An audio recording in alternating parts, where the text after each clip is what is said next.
I want to tell you about the knife. Yes. I had one too. I found it in a glass case in a pawn shop, nestled among the costume jewelry like a snake in a flower bed. It had a dark green handle, inlaid with mother of pearl. A blade that flipped out from it with a satisfying snick, but I chose it, for the way it conformed to the curve of my ankle inside my boot. The way it hid in my fist, sweat slipped to my palm, as perfectly concealed as it was easily accessible. You may not believe it to look at me, but I once knew your role in this ballet by heart.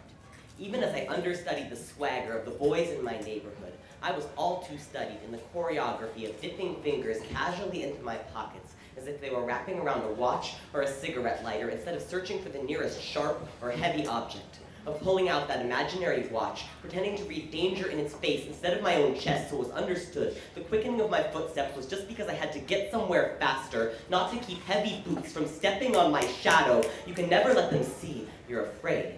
I spent a lifetime practicing not to look like prey.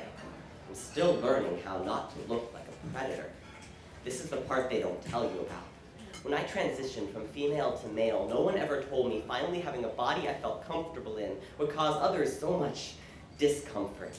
They braced me for the lengthening of my vocal cords and the corded muscles that would twine themselves around my stringy arms, for my skin to thicken, toughen like a hard patch of soil so new hairs would push through it coarse and tangled. They told me what transition looks like, feels like, but not what it walks like. Testosterone treatment has Frankensteined me into something you wouldn't want to meet in a dark alley.